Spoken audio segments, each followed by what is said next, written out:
Olá, boa noite a todos.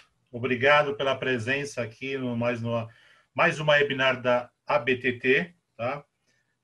Aguardando um pouquinho aí a entrada dos participantes, que é assim que funciona aqui a plataforma Zoom que nós utilizamos.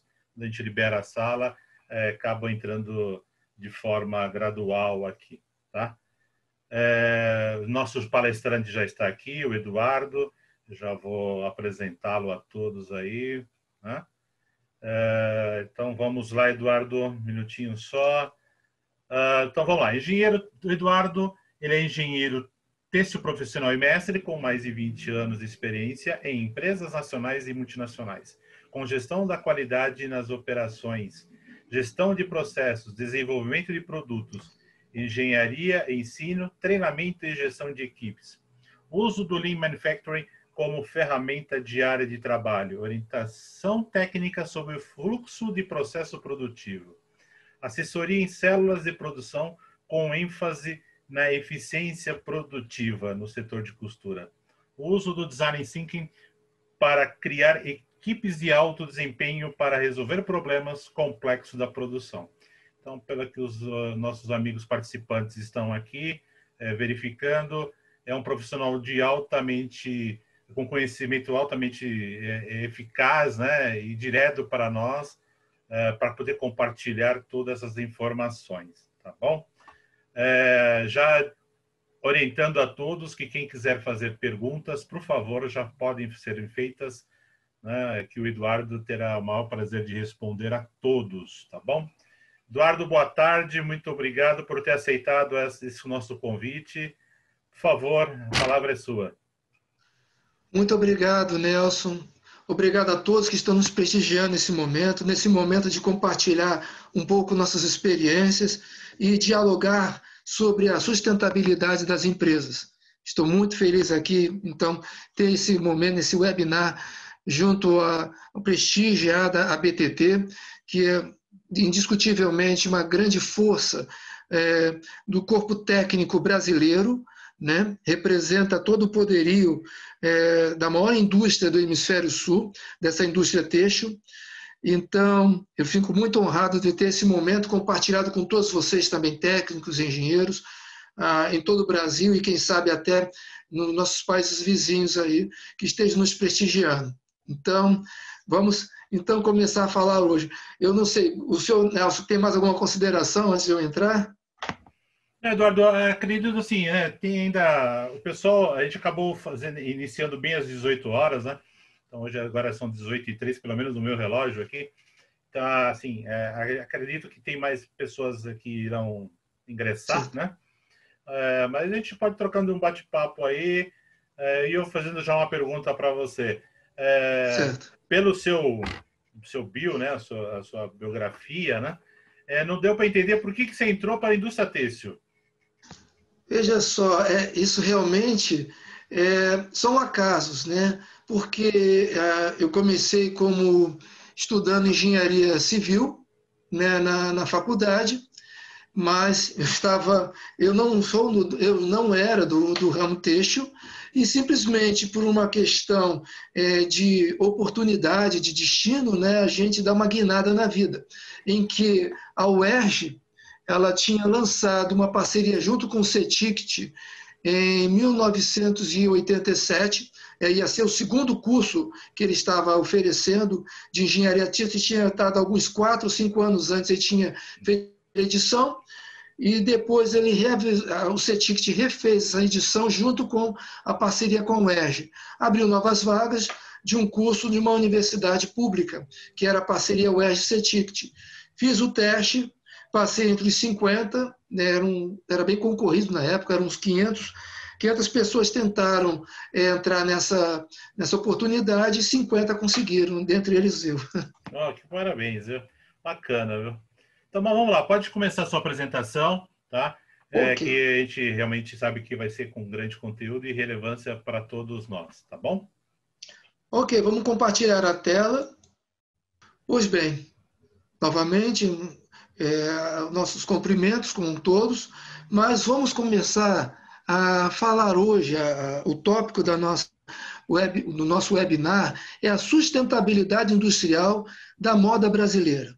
O nosso foco é que desmistificar a palavra sustentabilidade e passar a mensagem para que todos vocês, a partir de amanhã, técnicos, engenheiros e demais líderes do setor têxtil, do vestuário, da moda, possam começar a discutir internamente entre os seus pares e pensar como reportar para a comunidade, para o mercado, para os seus clientes e potenciais clientes, que sua empresa já toma ações de sustentabilidade. Compreender, então, todo esse aspecto da sustentabilidade dentro dessa 1 hora, que eu convido a todos vocês a participarem, anotarem e ver os pontos de que vocês já praticam. E a minha sugestão, iniciem esse processo, vendam, complementem ao mercado que sim, a minha empresa ela já toma atitudes que têm um aspecto de sustentabilidade industrial. E isso é apreciado no mercado nacional e, em breve, cada vez mais no mercado brasileiro. Então, o primeiro ponto em que eu quero realçar aqui com vocês é que a sustentabilidade ela está correlacionada com a produtividade. Ou seja, a empresa ela tem que permanecer no mercado para poder ser sustentável. E esse permanecer está relacionado também em que ela seja viável. E vamos começar a ter vários pontos de convergências em que, ao longo da nossa discussão aqui, vocês vão pensar e falar, caramba, a gente já pratica a sustentabilidade industrial da nossa empresa, cabe agora unicamente falar isso para o nosso público, falar isso para o nosso cliente, colocar isso no nosso site, evidenciar no nosso material publicitário, junto às lojas, junto a toda a comunidade. E, com isso, a minha meta é discutir e criar um grande fórum de discussão, junto com a BT, junto com vocês, em que a gente entre no radar internacional como produtor de moda, mas moda responsável, moda sustentável. E isso é apreciado, extremamente apreciado lá fora. E nós temos todos os parâmetros para iniciar nessa jornada. Evidentemente que, durante a nossa apresentação, vamos ver que nós não temos tudo pronto, óbvio, mas a gente não está partindo do zero. E isso é ótimo, porque é um fator motivante saber que não precisamos inventar a roda. Muita coisa já trabalhamos, só basta comunicar de forma adequada. E, com certeza, o que resta ainda ser feito, começar um trabalho de melhorar cada vez mais. Mas isso é uma prática também normal nossa, da melhoria contínua. Prática também que a grande maioria das empresas já pratica, a melhoria contínua. Pois bem, então, essa é a primeira introdução do nosso tema, a sustentabilidade industrial da moda brasileira. O próximo, apresentação aqui, próximo slide. Deixa eu aqui. Seria a apresentação nossa, né, como professor universitário também, como consultor de empresas, palestrante. Regularmente a gente visita os países aqui próximos, como o Paraguai, a Argentina e o Peru, para dar palestras relacionadas ao tema produtividade. E aproveito o momento aqui para convidar todos vocês a visitarem o nosso canal no YouTube. Não com o intuito de ser um youtuber, não é essa a proposta aqui. A proposta é que nós estamos postando regularmente vídeos com temática relacionada à produtividade, à sustentabilidade da indústria têxtil, da confecção e da moda. Nesse canal eu tenho uma ampla área de contatos, então mês passado eu dei uma palestra nos Estados Unidos, na Universidade SCAD, na Geórgia, falando da perspectiva da competitividade brasileira, e comparando a indústria do vestuário brasileira com a indústria do vestuário norte-americana. Eu convido a vocês depois, quando tiverem um tempinho, a visitar essa palestra de 42 minutos que está aparecendo aí na tela, e é bem fácil chegar lá no www.youtube.com/practicaltex. Depois, se vocês quiserem, passem um contato que a gente passa depois escrito direitinho esse link desse canal. E tem outras palestras, como regularmente vou para o Peru, dar palestras também na Universidade de Engenharia Têxtil, na Universidade de São Marcos, em Lima, no Peru, sempre falando temas de Lean Manufacturing, produtividade, design thinking, como aumentar a produtividade de pequenas confecções. Então, convido vocês a dar uma olhada nesse site, que também falando sobre tempos e métodos, como montar uma célula de produção, balancear uma linha de produção de costura, e assim por diante. Vai ser bacana vocês visitarem, e ideal também é fazer a inscrição no canal, porque toda vez que eu for postar uma novidade, vocês vão receber um sininho, e aí vocês podem conferir, que eu espero que seja um tema relevante para todo mundo aqui. Então, avançando.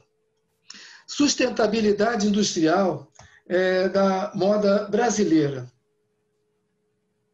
Então, considerar que a sustentabilidade é de uma cadeia produtiva como um todo. Toda a cadeia produtiva. Então, eu coloquei essa foto do algodão, porque simboliza muito todo o poder da indústria têxtil brasileira. Nós somos um dos grandes produtores de algodão.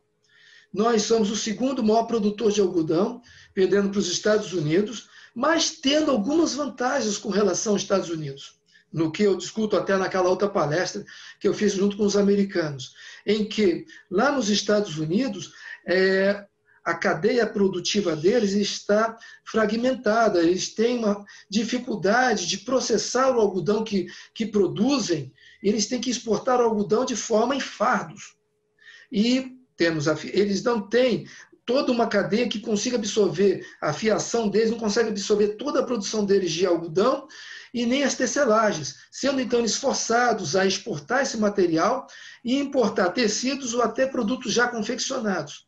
E agora, nesse momento, eles veem que a indústria têxtil é uma grande saída para uma geração de riqueza nos próprios Estados Unidos. E também não é diferente aqui no Brasil.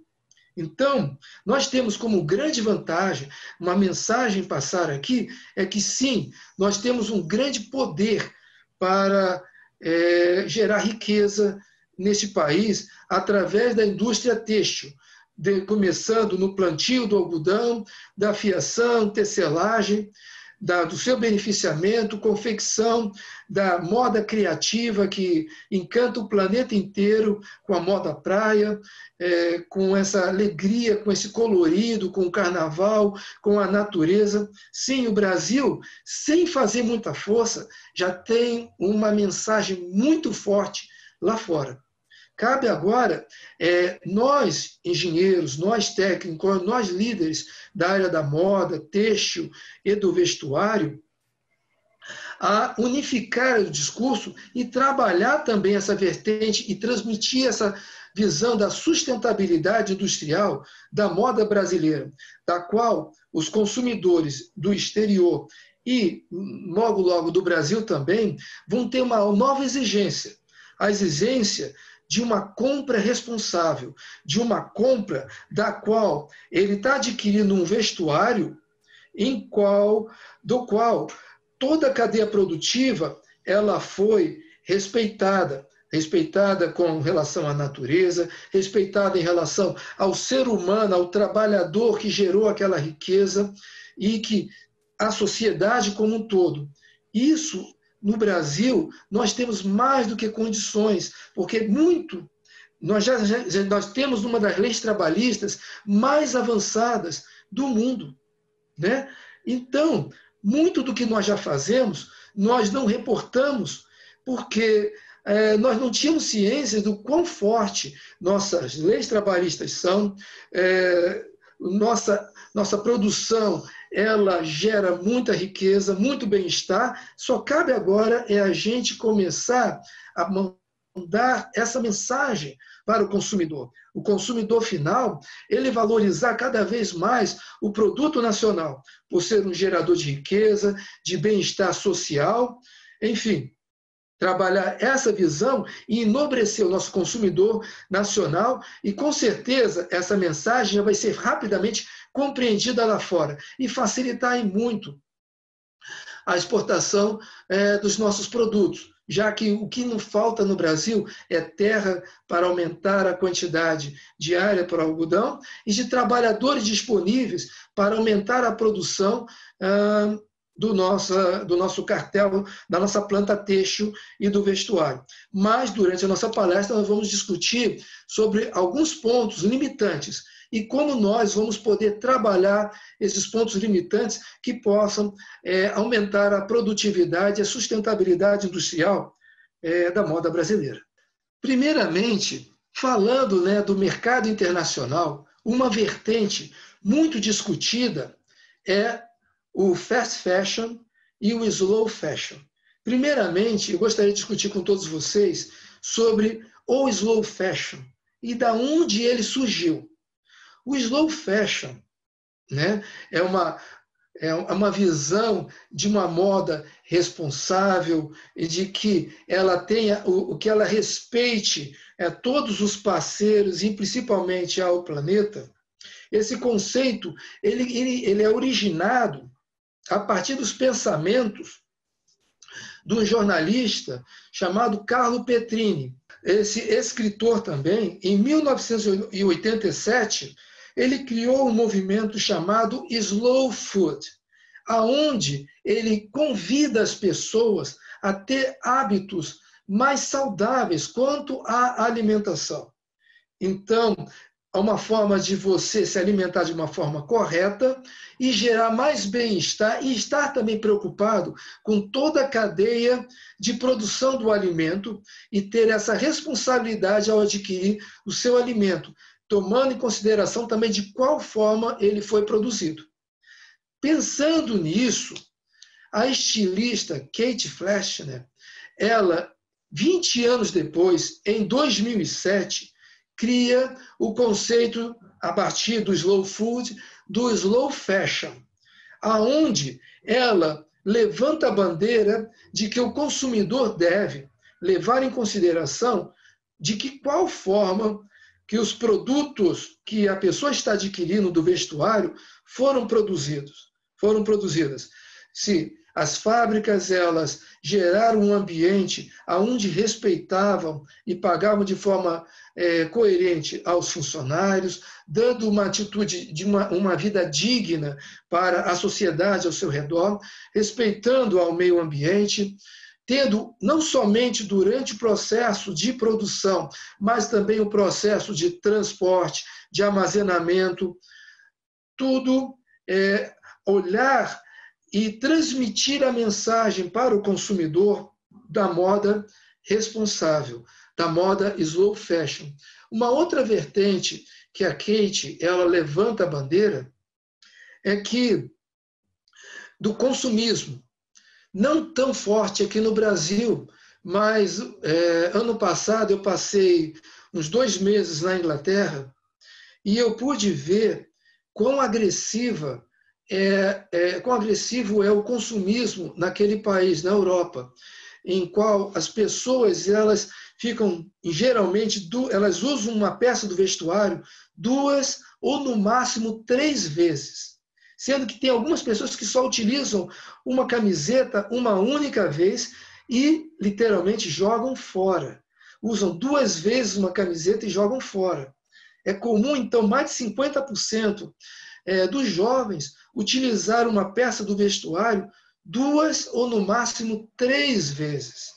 E isso é extremamente agressivo para o meio ambiente. Não cabe aqui a gente ver essa questão, nessa nossa palestra de hoje, dos hábitos de consumo dos brasileiros e dos europeus. Mas é de compreender de como é que é a situação de consumo deles. que a gente não tem uma interferência muito grande sobre esse hábito de consumo dos brasileiros e dos europeus. Mas foi levantada essa bandeira junto do slow fashion.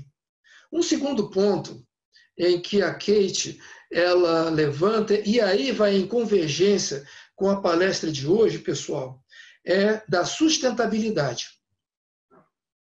A sustentabilidade ela é fixada num tripé econômico, social e ambiental. Eu tenho bastante liberdade, eu fico bem com bastante liberdade em falar do tema sustentabilidade, porque eu recentemente fiz um mestrado em engenharia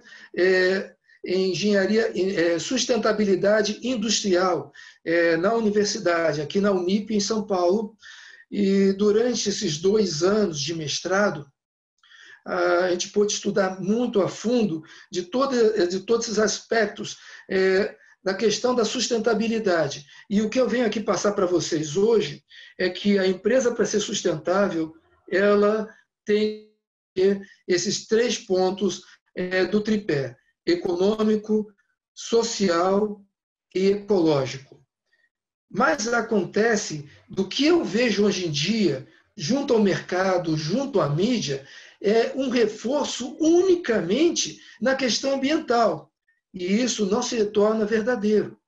O importante aqui, a hora que a gente for começar a fazer o nosso discurso, promovendo as nossas empresas, é falar que a sustentabilidade ela está calcada em um tripé: econômico, social, ou seja, a sociedade, e o ambiental. Não unicamente o ambiental, mas temos que levar em consideração a parte econômica e a parte social também. Sendo assim, o que acontece? As nossas empresas elas já têm um grande perfil de sustentabilidade. Por quê? Se elas existem até hoje, elas já passaram 10, 20 anos, 5 anos em existência, quer dizer que economicamente elas se tornaram sustentáveis. Socialmente, elas estão gerando empregos. Então, vamos explorar bastante esses 2 perfis do nosso tripé da sustentabilidade. Avançando aqui para o próximo slide, a gente vai também conhecer um outro perfil chamado fast fashion. E, no primeiro momento, parece que são antagônicos. Low fashion, moda devagar, com fast fashion, moda rápida, são antagônicos. E a gente, na nossa discussão aqui, no nosso ponto de vista, eu quero reforçar que não são antagônicos. Ele não é uma disputa entre anjos e demônios. Não. O fast fashion começou a partir do grupo Zara, da Inditex, lá na Espanha, em Saragoça. Pois bem, lá eles começaram a repensar a forma de ofertar e de dar opção ao consumidor e transformando os ciclos entre coleções cada vez menores, para dar a opção de escolha ao consumidor. E, para isso, o que eles fizeram? Eles tiveram que se repensar na forma de comunicação interna da produção. Comunicação entre as suas redes de distribuições e também as suas lojas ao redor do mundo, transformando cada loja num ponto de desenvolvimento de produto, com uma comunicação direta com o consumidor. Sendo assim, o fast fashion tem várias lições que nós podemos e devemos observar. Sendo que, como toda a fonte do conhecimento, ela pode ser passível de críticas, tanto do slow fashion como do fast fashion. Cabe a nós termos discernimento de separar informação relevante, essa informação ela não se adapta ou ela não está em alinhamento com os valores, com a cultura da minha empresa. Eu acho que esse é o ponto que eu tenho que ressaltar bastante com vocês. Eu não estou aqui para defender nem o slow fashion, nem o fast fashion. Somente ressaltar o que eu considero como pontos favoráveis dessas 2 linhas de pensamento. Então, o slow fashion, recapitulando, o foco dele, pessoal, é na compra responsável, numa compra em a pessoa ela está adquirindo um produto em que a fábrica, a loja, a logística está preocupada também em que toda a cadeia produtiva tenha sido feita de forma justa, respeitando a sociedade, a economia e ao meio ambiente. Então você compra um produto sem ficar pensando, será que essa camiseta que eu estou adquirindo, ela veio do suor e de uma injustiça com uma criança que estava trabalhando dentro de uma fábrica com 10 anos de idade e ela estava sendo explorada? Eu não quero compartilhar isso, eu não quero botar no meu corpo esse tipo de pensamento. Então, o slow fashion vem nesse sentido do comprometimento, da responsabilidade de adquirir um produto.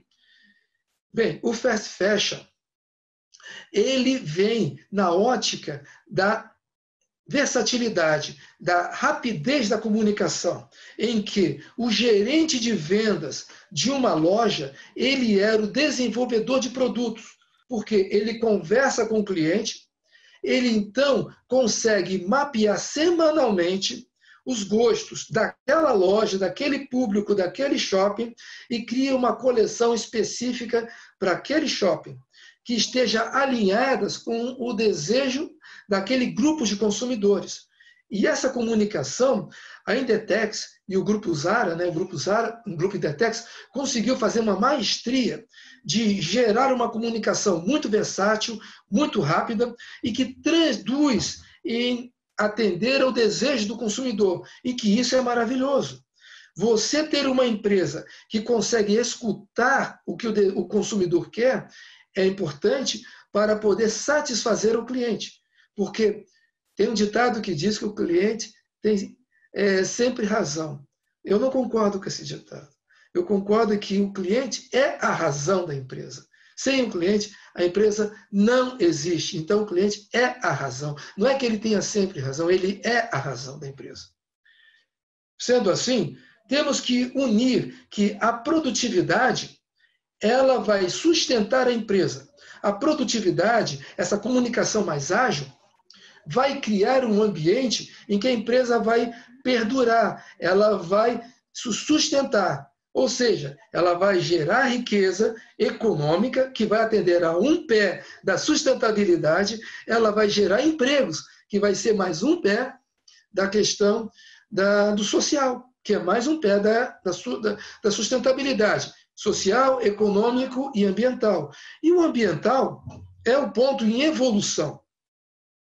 Este ponto em evolução é que nós, líderes, temos que estar antenados e sempre procurar praticar uma produção mais limpa, mais justa, com um material que polua menos, com um procedimento, um processo que utilize de forma muito mais racional a nossa matéria-prima e a nossa matéria-prima excedente, que seria de descartes, ela tenha um encaminhamento correto em que não venha a sobrecarregar a nossa terra, a nossa casa em comum. Então, o slow fashion e o fast fashion, na nossa ótica, são convergentes. Eles focam na satisfação do cliente, eles focam em que satisfazer o cliente numa questão responsável, numa questão de estar alinhado ao gosto dele e de manter a empresa gerando riqueza, gerando bem-estar social através da geração de empregos. Avançando, então, pessoal. Ô, Eduardo, aproveitando aí, fazer uma pergunta sobre isso do slow fashion e do fast fashion. Essa é uma pergunta minha, tá? O fast fashion ele não criou dentro dos seus pilares, dos 3 pilares, esse pilar da sustentabilidade no fast fashion ele não foi um pouco corroído por isso? Você tem um volume de peças muito maiores aí e você não tem o descarte sustentável como teria o slow fashion, que isso demanda maior tempo, né, de utilização. Então ele não foi assim, ele não fragilizou um pouco, o fast fashion não fragilizou um pouco o pilar da sustentabilidade? Com certeza. Mas, veja só, agora eu vou falar da parte frágil do slow fashion e do fast fashion. Né? Tá. O fast fashion tem esse ponto de que, através do aumento da sua produtividade, do seu crescimento da produção, ele gerou muita produtividade e criou também a necessidade de ter um consumismo desenfreado. E isso é mal. Cabe, então, a você ter um desenvolvimento da produção e não um crescimento da produção. Ou seja, fazer de uma forma mais racional, produtiva, ou seja, com a mesma quantidade de recursos, você usar de forma mais inteligente os recursos que você tem, com mais valor agregado, com mais alinhamento ao desejo do consumidor. Isso o fast fashion produz. Cabe, então, ao consumidor ele saber ponderar, porque agora também temos que ter uma economia circular, que é a evolução do fast fashion. Ou seja, você tem essa produção, esse ciclo de vida mais curto das peças do vestuário, mas que a empresa ela esteja também comprometida a participar do resgate dessas peças que já tiveram o seu consumo. E que essas peças elas possam ser remanufaturadas, destinadas para um segundo objetivo, que possa ser para a fabricação de móveis ou ter um outro destino, mas que a empresa, numa visão responsável, como o Slow Fashion pede, ela também esteja preocupada, comprometida em conseguir resgatar esse material que já foi consumido. E o consumidor também, evoluindo, porque tudo é uma questão de pensar numa evolução, ele comece a questionar da necessidade ou não de trocar ou de usar uma peça do vestuário umas 2 ou 3 vezes. Se ele poderia utilizar um pouco mais e desacelerar o consumo. Bem, a fábrica trabalhar de forma produtiva, usando melhor os seus recursos materiais, as pessoas, o seu maquinário, ou seja, aumentar a produtividade, se faz necessário, independente da quantidade do que ela venha produzir. Porque a produtividade é o uso racional dos seus recursos, produzindo mais com forma mais inteligente. Agora, faz necessário que essa discussão continue em que haja a responsabilidade de consumo, em que a empresa ela também esteja comprometida a entrar como participante nessa discussão. Isso na visão do fast fashion.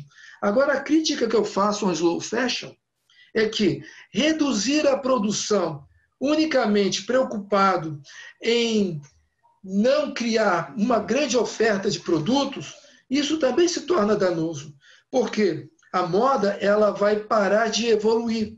A moda vai ter dificuldade de compreender os desejos do consumidor, porque ela vai produzir de uma forma improdutiva, mais lentamente, e ofertando. O consumidor ele vai ficar insatisfeito também. Então, temos que associar que o slow fashion, ele, no seu extremo, vai tornar a fábrica improdutiva, gerando menos capital, empregando menos pessoas, gerando menos riqueza financeira, e aí, novamente, ela não vai se tornar sustentável. Da mesma forma, o fast fashion, você produzir de uma forma desenfreada e criando um problema ambiental lá na frente, ela também, tudo é o equilíbrio. O equilíbrio estão nos 3 pés. Então, também vai gerar um problema em que vai se tornar muito mais caro resgatar esse lixo ambiental e colocar dentro do custo de produção. Cabe, então, existe um novo conceito, que temos o slow fashion, o fast fashion, e a união desses 2 conceitos, que é um tema que eu quero falar depois, nas próximas apresentações, chamado de flex fashion, ou seja, essa moda flexível, esse alinhamento desses dois interesses, do slow fashion, da questão da responsabilidade, do fast fashion, da questão da alta produtividade. Seria isso que eu gostaria de complementar aí, Nelson. Isso é uma verdade, né? Os dois conceitos, você analisando o slow fashion e o fast fashion, ele tem seus prós e contras, né? E aí você falando do desejo do consumidor, de que ele estar na moda, ele ter uma moda mais rápida, conceitos diferentes, né?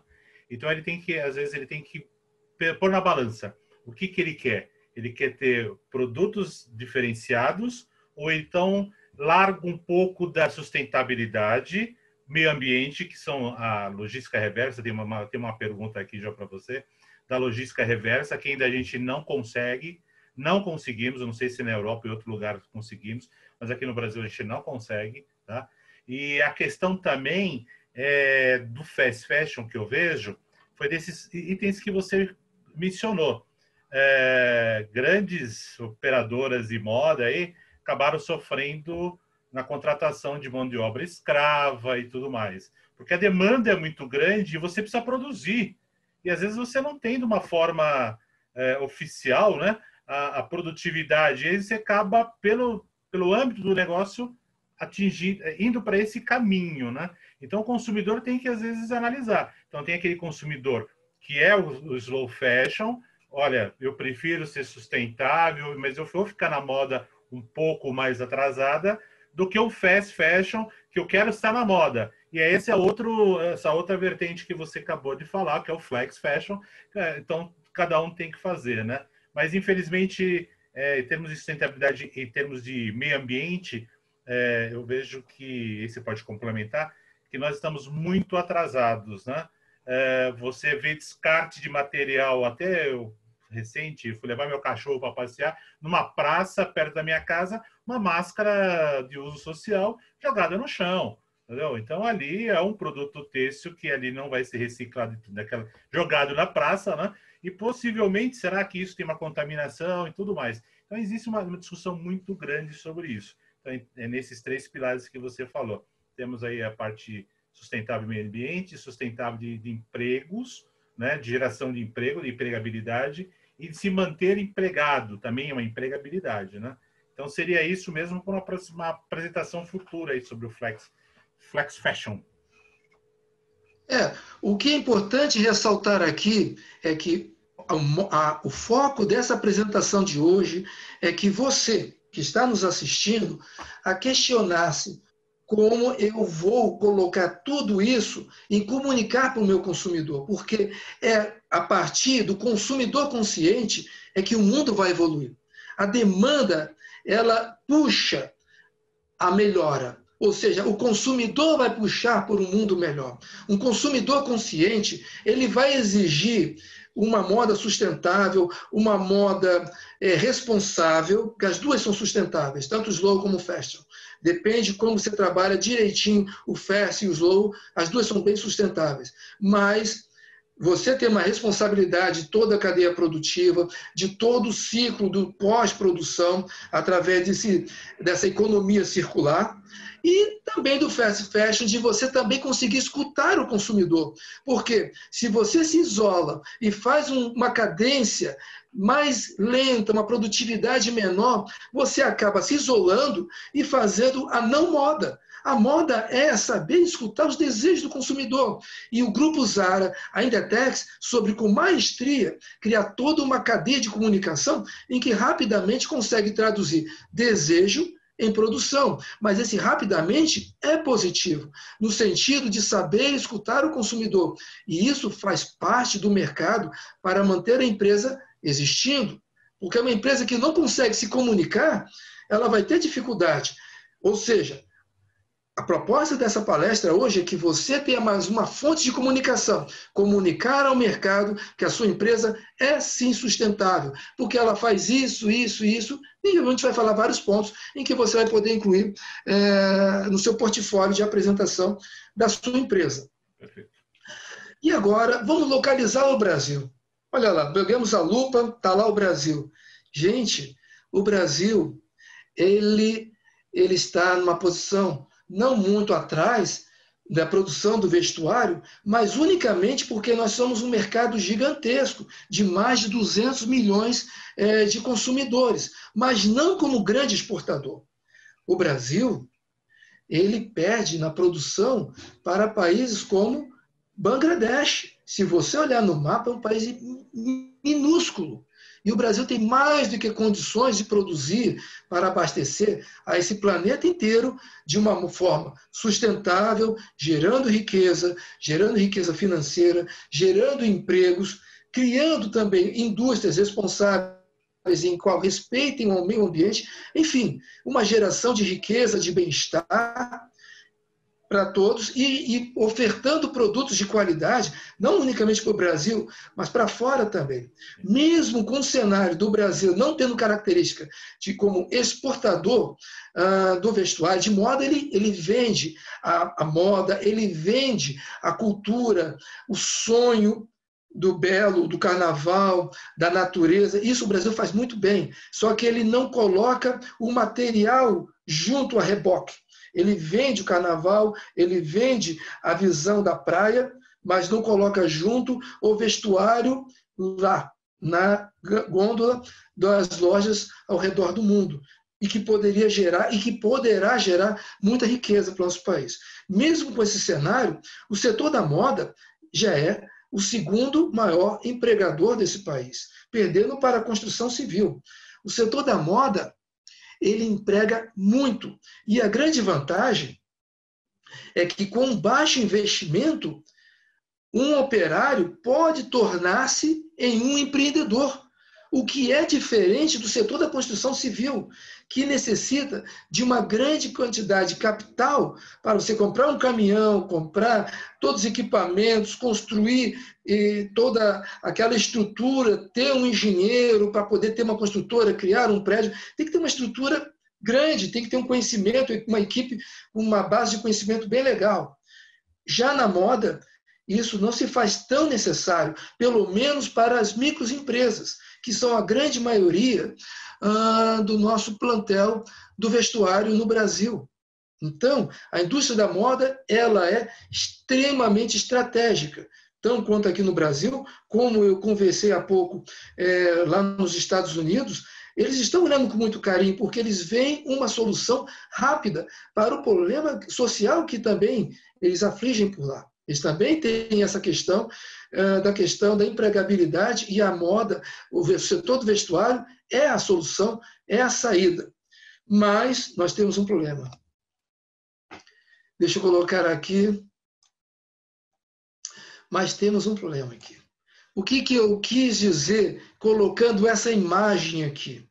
É que a grande maioria das empresas que começam na área do vestuário tem como roteiro principal um operário, uma costureira, um costureiro com vários anos de fábrica, que em um determinado momento ele sai da empresa, pega seu FGTS, compra as máquinas e começa a produzir. Tem grande conhecimento no processo de fabricação de um determinado vestuário.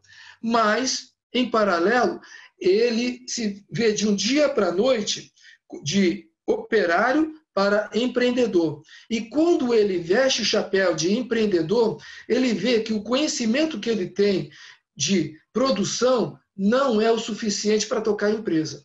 Ou seja, da noite para o dia, ou do dia para a noite, ele precisa saber gerenciar pessoas, a gerenciar a cadeia produtiva, a controlar a mesa de corte, sincronizar a mesa de corte com a confecção, sincronizar com os pedidos, produzir, tomar cuidado para não comprar muito material e não acabar com seu caixa com matéria-prima estocada, em tecido estocado dentro do depósito, trabalhar com bancos. Ou seja, o Brasil sofre com baixa produtividade. Nós temos milhares ou até milhões de confecções no nosso país. Contudo, elas produzem ou têm uma produtividade baixa. Esse é o grande desafio em que nós nos vemos agora. Então, a proposta aqui dessa palestra, da sustentabilidade industrial, é ver por esse ponto. Essas empresas, elas não são sustentáveis. Elas vão morrer em breve. Por quê? Elas estão com foco no conhecimento do proprietário, mas carecem do conhecimento básico de como gerenciar o negócio, de como organizar a produção, de como comunicar-se com o mercado. Então, nessa palestra, essa parte agora, na segunda parte da nossa apresentação, nós vamos discutir algumas ferramentas para ajudar a esse pequeno empresário, até esses médios empresários, a obter aonde buscar essa informação. E nós vamos falar então da manufatura enxuta, o Lean Manufacturing. O Lean Manufacturing é um conjunto de ferramentas que foram criadas a partir do toyotismo, da empresa Toyota, na década de 50, lá no Japão. Após a Segunda Guerra Mundial, país totalmente destruído pela guerra, tiveram que se reinventar, começar do zero, literalmente, mas eles tinham carência de mão de obra, de máquinas, de engenheiros, de capital, então eles tinham recursos escassos, recursos enxutos. Por isso é que vem o nome de produção enxuta, de manufatura enxuta, de Lean Manufacturing. Pois bem, esse conjunto de ferramentas, para não estender muito a nossa apresentação, porque eu convido a vocês a assistir ao nosso canal, porque em breve eu vou lançar um curso de 24 horas falando de sustentabilidade industrial. E aí, nesse curso de 24 horas, a gente vai se aprofundar em Lean Manufacturing, em Design Thinking, em economia circular, em pontos básicos, e vai ser super interessante vocês participarem desse curso online. Mas o Lean Manufacturing, basicamente, ele é constituído, deixa eu voltar aqui, dessas 14 ferramentas, em que você vai ter que fazer, primeiramente, um planejamento de compreender a sua fábrica, de mapear a sua fábrica. Então, desenhar a sua fábrica e depois responder essas 14 perguntas aqui. O que é, por exemplo, gestão da cadeia de valor? O que será que o meu consumidor está a fim de pagar? Vamos pensar no meu fluxo produtivo. Eu corto meu tecido, eu confecciono e eu inspeciono. Muito bem. O meu consumidor, será que está a fim de pagar pela inspeção? Se eu chegar para ele com uma camiseta e falar, olha, essa camiseta geralmente custa R$20, mas essa daqui, ela foi inspecionada por mais de 100 pessoas e eu vou vender ela para você por R$100 para absorver o custo da inspeção. Provavelmente o consumidor não vai estar disposto a pagar R$80 a mais na camiseta a título unicamente de que ela foi inspecionada por 100 pessoas diferentes. Então, a inspeção, ela, por mais que eu, como gestor da área de qualidade também estou atirando no meu próprio pé falando dessa forma, mas não agrega valor, porque inspecionar o produto não vai alterar as características do produto. Transportar o produto também não altera a característica do produto. Estocar o produto não altera as características do produto. Então, a gente, quando desenhar o mapa da cadeia de valor de todo o processo produtivo, vamos responder a seguinte pergunta: isso aqui agrega valor? Isso aqui não agrega valor? Não agrega valor, mas é necessário. Não agrega valor, mas também não é necessário, então a gente corta, tira isso aqui da frente. E com isso a gente vai aumentando a produtividade, a gente vai deixando mais esbelta a nossa produção, mais fluida a nossa produção. E depois uma outra ferramenta, o 5S, em que também uma ferramenta japonesa, em que é discutido toda a questão de organização e limpeza do meio produtivo, a partir de não deixar unicamente um ambiente limpo, mas de um ambiente organizado e fácil de compreender o fluxo da produção. Porque a limpeza, os japoneses associam muito isso, e eu concordo com eles, em que está associado muito da organização, limpeza e fluidez, tanto do pensamento como do processo. Outra questão, o item 4 aqui, eu gostaria de falar rapidamente de cada um deles, depois vocês podem se aprofundar. A produção peça a peça. Outra questão também é que O estoque, ele é permissível. O estoque é acúmulo de capital parado, porque uma empresa, para ela poder ser sustentável financeiramente, ela precisa imobilizar a menor quantidade possível de dinheiro. E estoque é capital imobilizado. Quanto mais a empresa tiver material em processo em estoque, mais capital imobilizado ela tem. E mais dificuldade financeira ou mais inércia ao responder às mudanças de mercado ela vai ter. Nesse sentido, colocar como uma grande meta chegar à utopia da peça a peça. Uma peça é confeccionada na máquina 1, vai para a máquina 2, vai para a máquina 3, e chegar a isso como foco, como um objetivo a longo prazo, a cada vez mais reduzir o estoque para dar mais fluidez e melhor resposta ao mercado. Naquela ótica do grupo Intertex, das lojas Zara, né? Gestão visual, novamente, o Lean Manufacturing emprega muito isso, em que as pessoas sabem o que tem que fazer, porque os cartazes, as placas, as faixas no chão, elas indicam claramente o que fazer com aquele produto que está reprovado, aquele produto que está ok, que vai para o cliente A, B, C. Existe uma gestão visual, e isso é levado em consideração e é colocado também em discussão dentro do grupo de trabalho. Medidas de avaliação de manufatura enxuta. Quais são as métricas que nós temos que ter para avaliar o sucesso de uma empresa? Eu trabalhei por alguns anos na Hennig. Eu fui um dos primeiros engenheiros têxteis brasileiros a trabalhar lá em Blumenau. Antes, a Hennig existia antes, mas eram geralmente engenheiros têxteis alemães. Então, eu fui um dos primeiros brasileiros a ter um cargo técnico lá em Blumenau.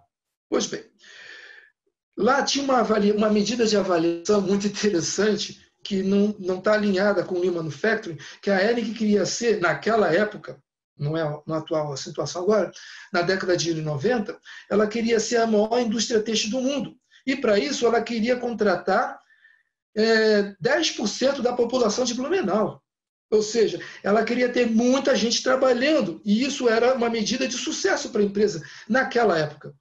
E não era uma medida correta, porque isso vai completamente contra ao conceito de produtividade, que se você tiver a metade de funcionários produzindo a mesma quantidade, você é mais produtivo.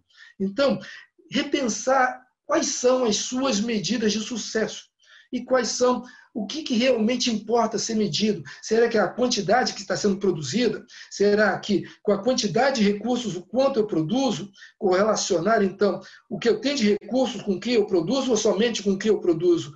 O que eu gero financeiramente? Então, repensar as suas métricas de avaliar o sucesso da sua empresa. O número 7, o Kanban, a forma de comunicação. Existem dois tipos de produção, pessoal. A produção puxada e a produção empurrada. 90%, infelizmente, novamente, da produção do vestuário brasileira é uma produção puxada e não empurrada. Ou seja, o depósito empurra o tecido para o corte, que o corte empurra cortado para a confecção e a confecção empurra produtos para o mercado e o mercado compra se quiser ou não. Na produção puxada, a visão é ao contrário. O mercado gera o que ela deseja, que vai para a confecção, que demanda produção para o corte, que demanda compras para o depósito de tecidos. Então, a ótica é o consumidor gerando, puxando a corda da produção, e não a indústria empurrando o produto para o mercado, e vamos ver se pode ser que colhe, né? Pode ser que dê certo. Então, o Kanban, através de cartões de comunicação, fazem com que a produção seja puxada do processo final para o processo inicial, e não o contrário, que o processo inicial empurra as etapas para o processo posterior, sem levar em consideração se tem capacidade ou não de absorver aquilo que está sendo produzido da etapa produtiva anterior. O número 8, planejamento de célula de produção, balanceamento de linha, é que nós, como líderes, criar um ambiente de um processo balanceado, ou seja, que todas as etapas produtivas não gerem estoques intermediários. É bem fácil da gente ver se uma linha de produção está desbalanceada quando a gente vê uma pilha de peças entre... Está na cara que aquilo ali está desbalanceado.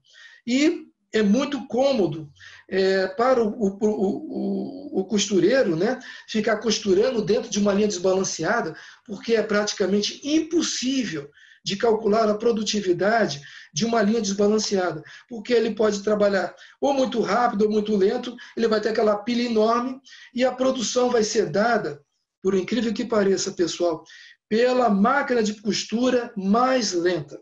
Você pode ter 10 máquinas de costura dentro de uma linha de produção. A produção daquela linha de produção vai ser dada pela máquina de costura mais lenta. É cruel assim mesmo. Não adianta você encher de máquinas de costuras rápidas. Se tiver uma máquina de costura, um processo lento, é aquele processo que vai determinar a capacidade produtiva de toda a célula. Então, é importante balancear a linha de produção e maximizar a produção. Isso não se reverte, a palavra maximizar a produção, em sacrificar o operador. Não, é trabalhar com o operador ao ritmo de 100%. E aí a gente entra em cronoanálise e a gente depois nós poderemos aprofundar isso em outras visitas para como implementar esse tipo de temática. O item 9, a supervisão diária da célula produtiva, é dentro desse ambiente de produção enxuta, de funcionários trabalhando, atuando diretamente com os líderes na melhoria de processo, é a nova postura do supervisor dentro desse ambiente Lean. Ou seja, como é que tem que mudar a atitude de um líder? Tirar a postura de chefe para líder, de chefe que manda para líder que contribui para que aquela linha de produção consiga alcançar a produtividade esperada. Então, a gente discute na supervisão diária de célula produtiva que atitudes, o que tem que ser mudado dentro da cultura de liderança da empresa para que se aumente a produtividade e para que se inclua o capital humano e intelectual dos funcionários na evolução constante da empresa, nessa mudança psicológica da cultura da liderança da empresa. Manutenção preventiva, a FEI, né, o Focus on Equipment Improvement, esse item 10, ser incluída dentro do dia a dia de trabalho das empresas, dos funcionários, em que uma limpeza de máquina, uma troca de agulha, um uso correto, uma regulagem básica, esteja embutido dentro do processo de produção e, com isso, tirando um pouco da carga de trabalho da equipe de manutenção. Tendo uma visão mais, colocar que a prevenção, a manutenção preventiva esteja dentro do dia a dia de trabalho, da rotina de trabalho dos funcionários. Próximo item, o Pokayoke, ou seja, uma ferramenta de bloqueio de erros. Eu vou dar rapidamente aqui um exemplo de um Pokayoke. Dentro de uma indústria de sapatos, você tem que botar o bordado do lado externo do seu tênis. Somente do lado externo. Então, se você botar, por acaso, numa linha de produção, você tem a máquina de bordar, você tem uma esteira, e você vai botando sempre do lado externo. Então, você vai ter o pé direito e o pé esquerdo. Mas se você colocar nessa esteira e você inverter os sapatos, você vai colocar o bordado do lado interno dos sapatos. E com isso, você vai estragar o produto, vai deixar eles não conformes. Bem, então, para evitar isso, você faz uma esteira de trabalho, aonde ela só continua, porque o sapato ele tem que encaixar numa forma, aonde o pé direito somente pode encaixar na forma do pé direito, e o pé esquerdo somente pode encaixar numa forma de pé esquerdo. Só assim a esteira pode continuar para frente.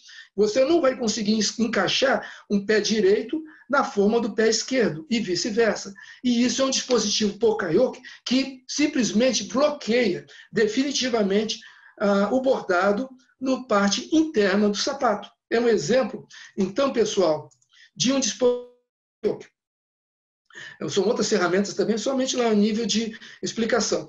Mudança rápida de equipamento, treinamento do operador no MRM. Essa mudança rápida de equipamento, ela parte do conceito lá do Lean Manufacturing, do Single Mind Exchange Die. Ou seja, a indústria Preço Toyota, vamos partir um pouquinho mais para trás, Ford, 1918. Ford tinha uma frase clássica que falava que você podia escolher qualquer carro, desde que fosse, qualquer cor de carro, desde que fosse da cor preta. Por que ele falava isso? Não é porque ele amava a cor preta, é porque dava muito trabalho mudar uma linha de produção para atingir a cor do carro.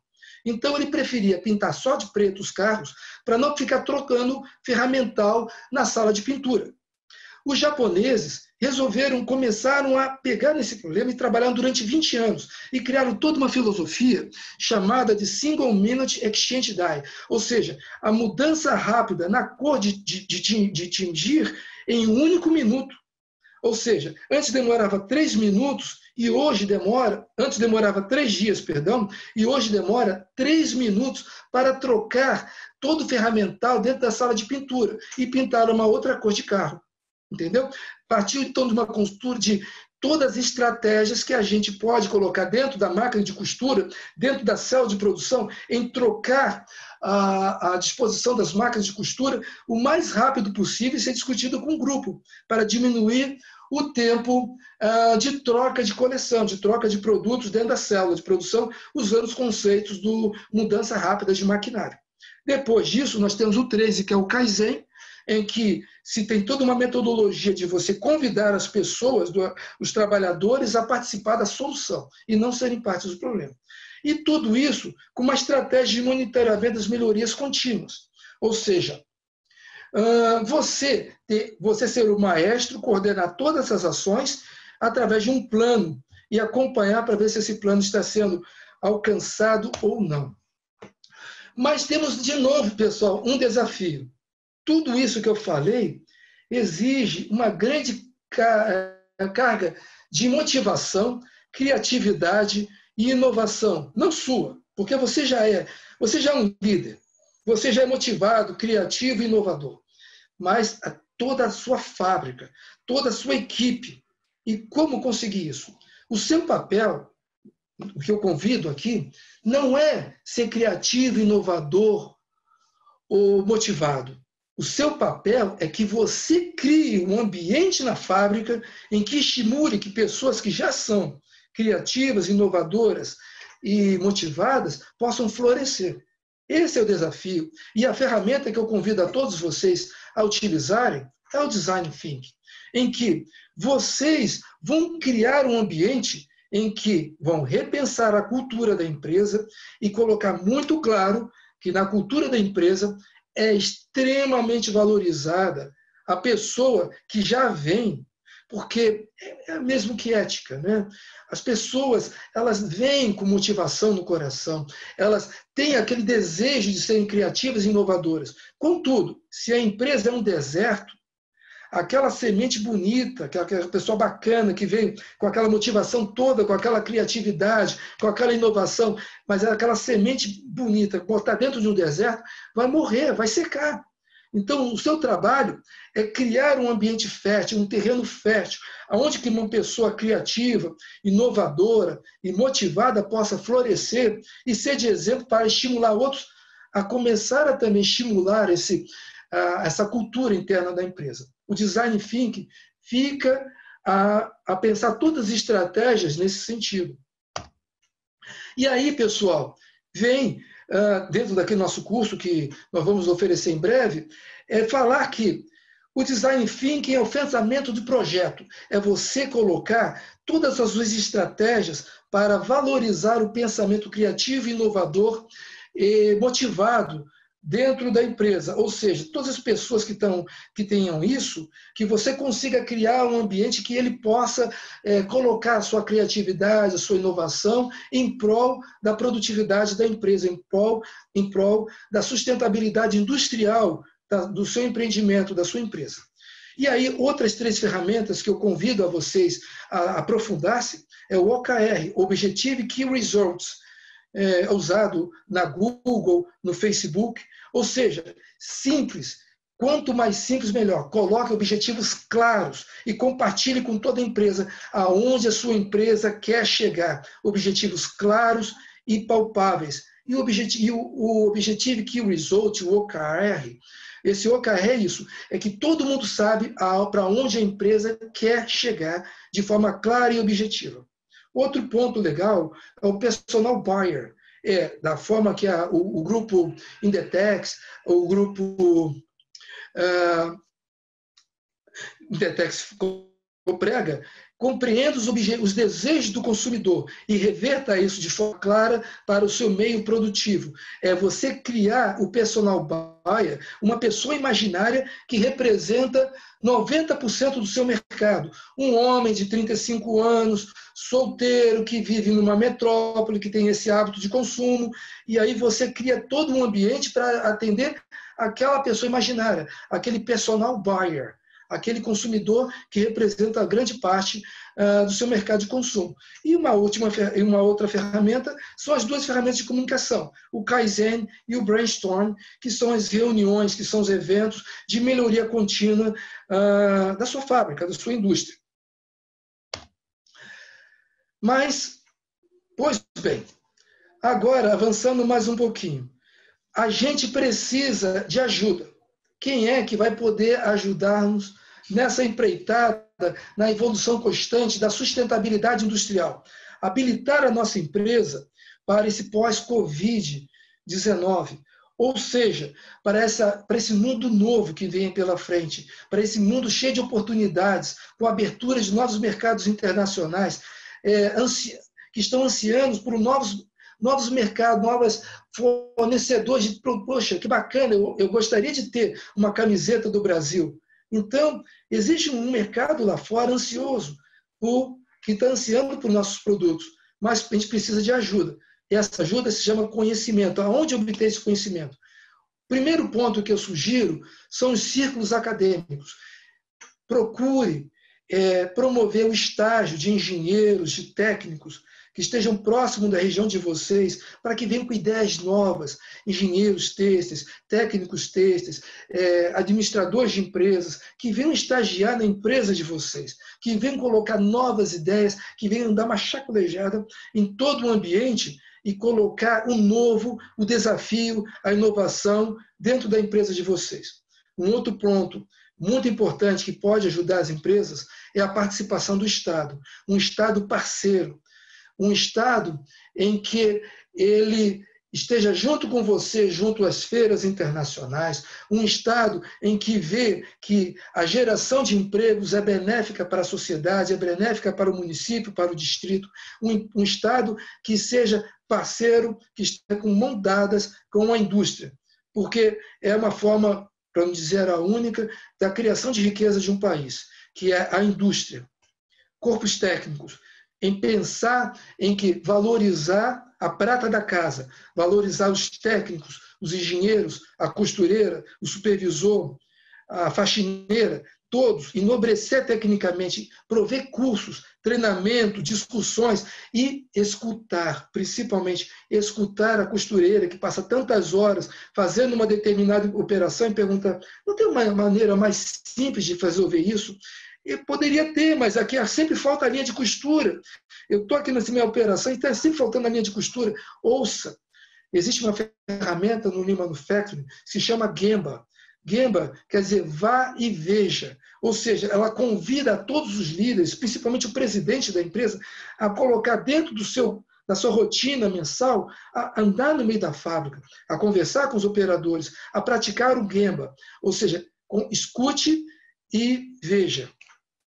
E, por último, como também é interessante, ter profissionais externos, como consultores. O trabalho que a gente faz de prover treinamento e consultoria para poder compartilhar também experiências de outras empresas, de outros países, e adaptar a realidade das empresas, porque se tudo fosse fácil, era somente ir comprar um livro de Lean Manufacturing e Design Thinking, colocar na empresa e pronto. Não, é necessário ter uma visão de fora, de uma pessoa de fora, que não esteja vinculada à rotina do dia a dia, aos problemas do dia a dia, e ver que existem soluções que passam desapercebidas por causa que a gente está na rotina e acaba não vendo o elefante no meio da sala.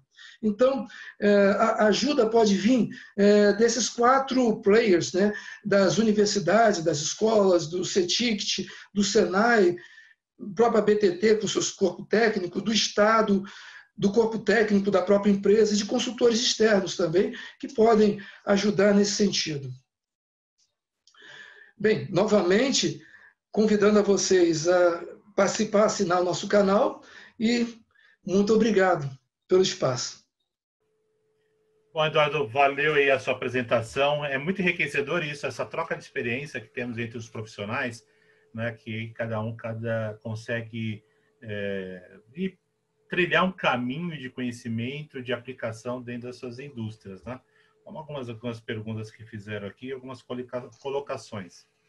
O Reinaldo Rosati pergunta: logística reversa e economia circular são ferramentas para uma indústria sustentável? São as ferramentas mais importantes? Elas são ferramentas. E como toda ferramenta, ela precisa ser bem utilizada. Ela é uma ferramenta importante? Tremendamente importante.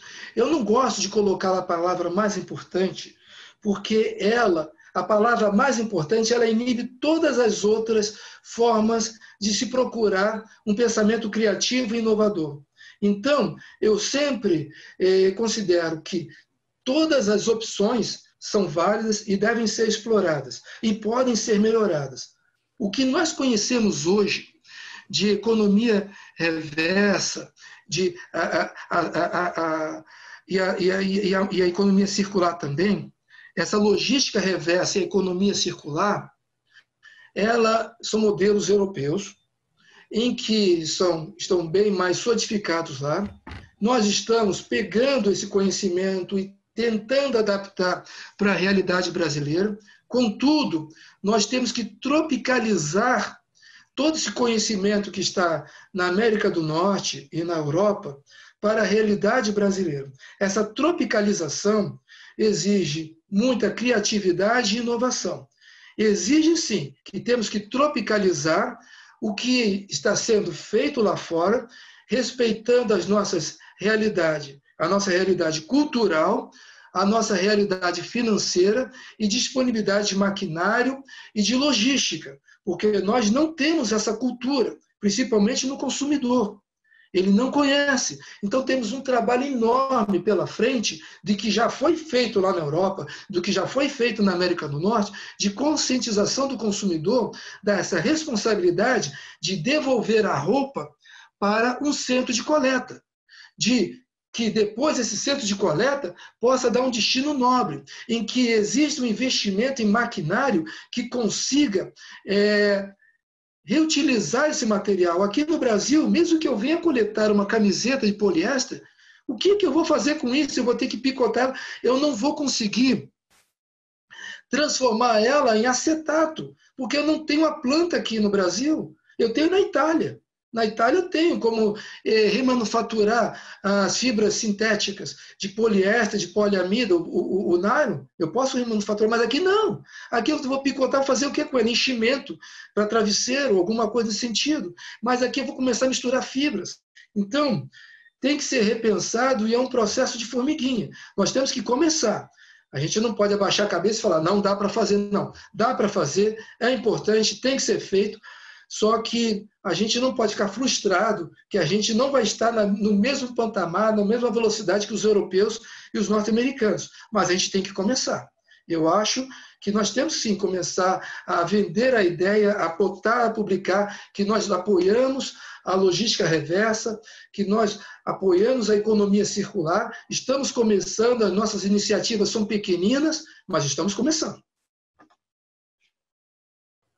Perfeito. A gente vê que isso é meio que igual saneamento básico para os governantes, né? Não se vê muito, né? Não se dê visibilidade fazendo essa parte, né? Ninguém gosta muito de fazer, né? Bom, então, tem uma pergunta aqui, mas não é uma pergunta, é um posicionamento da Camila Cama. O Inditex é o maior grupo têxtil no mundo, mas muitas pessoas sabem que eles realizam um trabalho escravo e ainda foi apresentado divergências no relatório da sustentabilidade do grupo. Isso é uma situação. Bem, veja só uma coisa. É importante, nós como profissionais, estarmos abertos a todo o conhecimento e ter o discernimento de separar o joio do trigo. Ou seja, eu não estou aqui para apoiar o grupo Indetex. Eu estou aqui para realçar, dar um highlight, realçar as luzes em cima do que eu considero como boas práticas, como, por exemplo, saber escutar o consumidor e ter uma resposta rápida e comunicar-se internamente dentro da empresa. Agora, eu não sou partidário contra o abuso da mão de obra, de forma alguma. Se isso ocorre dentro deles, eles têm que evoluir para reverter isso, que é extremamente danoso. Isso é notório. Eu não posso, pelo fato de apoiar ou de concordar com, por exemplo, com o que o Eduardo está falando, você não tem que concordar com tudo que eu venho a falar. Mas pode ser que alguma coisa que eu venha a falar para você, você concorde. O fato de você concordar com alguma coisa que eu venha a falar, você vai concordar com tudo que eu venha a falar. Entende? O que eu quero explicar é que a gente tem que estar aberto a pegar o que consideramos ser de melhor e, evidente, evitar aquilo que a gente não concorda e fazer o nosso caminho, a minha opinião. Não, isso é verdade. Aí todo mundo tem as ferramentas para poder analisar o que é melhor para si, para sua empresa e abrir a mente, né? O Paulo Dias, está tendo uma busca pelas empresas com selo de sustentabilidade, como a Oecotex e a ZDHC? Creio que é um caminho sem volta apresentar esses selos na empresa. É um caminho sem volta, mas esses selos, ou qualquer outro selo, ele tem um ponto fundamental. O mercado, ele existe pelo consumidor. Se o consumidor não exigir o selo vai cair em desuso. Os selos, eles são utilizados na Europa, mais do que no Brasil, pelo simples motivo de que o consumidor de lá o exige esse comprometimento, ele precisa saber quem que garante que isto aqui tem a responsabilidade no processo. Então, você, vendo aquele selo, sabe que tem uma empresa de auditoria que vai verificar e vai colocar o nome dela, vai colocar a chancela dela embaixo. Esse conhecimento aqui no Brasil está começando a existir. E vai ser lento esse processo aqui no Brasil. Somente vai acelerar no momento em que o consumidor exigir. Porque quem estimula a colocação do selo não é a empresa. O processo vem pelo consumidor. O consumidor consciente é que vai puxar a empresa a buscar evoluir. E não o contrário, a empresa evoluir e empurrar no consumidor esta evolução. Então, o trabalho é lento. O Brasil é um país que vai ter um processo lento, porque vai exigir um aumento do conhecimento, da cultura do consumidor em exigir os seus direitos de uma moda mais sustentável, de uma moda responsável, que respeite os 3 pés da sustentabilidade: econômico, financeiro, social, econômico e ambiental. Mas isso tem que partir do consumidor. E aí sim é sustentável. Porque se for pela indústria, no momento em que aquele selo estiver caro, a indústria vê que aquele selo não aumenta a sua venda, ela vai tirar em 2 palitinhos o selo, porque não altera em nada. O consumidor ele não vê aquele selo como importante, então aquilo não é sustentável. Falando de selos, aí uma pergunta minha, falando de selos de qualidade, né, de validação aí dos processos produtivos e tudo mais, no Brasil nós não temos nenhuma certificadora. Todos esses são encaminhados para esses órgãos que foram comentados agora, mas você não vê que aqui no Brasil nós necessitamos de uma adequação e uma cultura de divulgação para esses selos? Nós temos o Inmetro, mas realmente algumas substâncias aí, químicas ou de processos não são validadas, né? Mas você não vê essa importância? Do Estado. Sim, totalmente, mas isso tem que entrar um elemento neutro. Na minha ótica, seria o Estado. O Estado, através do Ministério da Indústria, participar ativamente junto com a indústria, junto com a comunidade e iniciar em certificar certificadoras, em promover que, se nós temos a Moda Brasil, um selo com a identidade do Brasil, não da identidade da Alemanha, da Espanha ou dos Estados Unidos. Isso é mais do que... E isso é para um amadurecimento cultural de uma nação. O Brasil tem todas as condições. Contudo, os participantes desse tabuleiro, da qual o Estado é participante, têm que agir. Ou seja, ele tem que promover que ele apoie iniciativas de empresas certificadoras brasileiras, certificadas por um órgão maior do Estado, estando por cima de tudo. O Estado, por exemplo, você pode ter uma empresa certificadora desde que ela seja homologada por um órgão superior do Ministério da Indústria brasileiro. E ela vai garantir. Se ela não garantir, o governo ele vai tirar essa certificação da certificadora. É uma ótica que eu tenho. O Brasil tem mais do que condições de estabelecer essa dinâmica para não ser um país democrático. Então, mas aí no caso da Ocotex e as ZDHC, elas não tem movimento estatal junto com ela. São iniciativas privadas que fazem isso. Então, aqui nós temos aí a BBTEX também, agora lembrando a BBTEX, mas é só mesmo para os processos. Agora, a certificação em termos de materiais e tudo mais, nós não temos, né? Então, tem muitos amigos, colegas que tem que mandar para fora. Manda para o CITEV, manda para isso, para fazer uma certificação. E aqui falta muito dessa cultura, não é isso? Sim, tudo depende da demanda do consumidor, que vai gerar mercado, que vai... porque técnicos nós temos, empresas que têm condições de se tornar certificadoras, com corpo técnico para isso, nós temos. Só que tem que haver demanda em que o consumidor exija, olha, eu quero um selo, mas eu quero um selo brasileiro. Na hora que houver essa demanda, com certeza o mercado vai criar. Mas ainda assim, eu continuo dizendo que mesmo que na Alemanha eles não tenham a participação do Estado, eu creio que o Estado deveria participar do processo para garantir em que não houvesse a lisura da empresa certificadora, que tivesse um órgão acima que garantisse, tirasse todas as dúvidas e que a empresa certificadora ela seria uma entidade superior que garantisse a lisura da empresa certificadora, que ela não venha para prejudicar, porque existe o risco de haver uma empresa que vai certificar a empresa A e não a B por interesses que não são técnicos. Isso é um risco. Não, isso é verdade. Bom, essas são discussões muito importantes aí que nós teríamos que fazer até um bate-papo aí com mais pessoas, fazer um fórum, enfim, né? Mas é assim, não colocando a sua opinião e não simplesmente imputando a opinião na cabeça de todo mundo. É para isso, é para gerar o que nós estamos fazendo aqui. A BTT está fazendo as suas lives.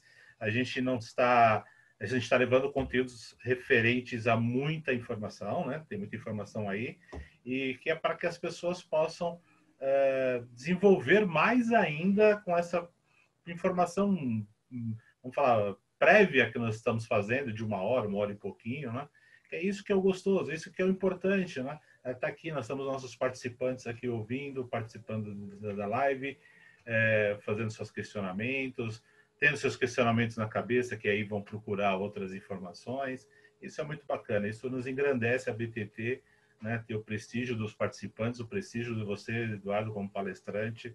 E é muito isso bem. Que a gente... é a nossa missão de uma associação de 58 anos, levando conhecimento e informação a todos. Eduardo, finalizamos agora nosso bate-papo. Tem mais uma perguntinha, deixa eu ver aqui. A Camila está dizendo aqui, obrigado pelo comentário e live, tá? Então está agradecendo a todos. Tá? Então nós terminamos aqui a nossa live, gostaria das suas considerações finais, tá? A palavra é sua.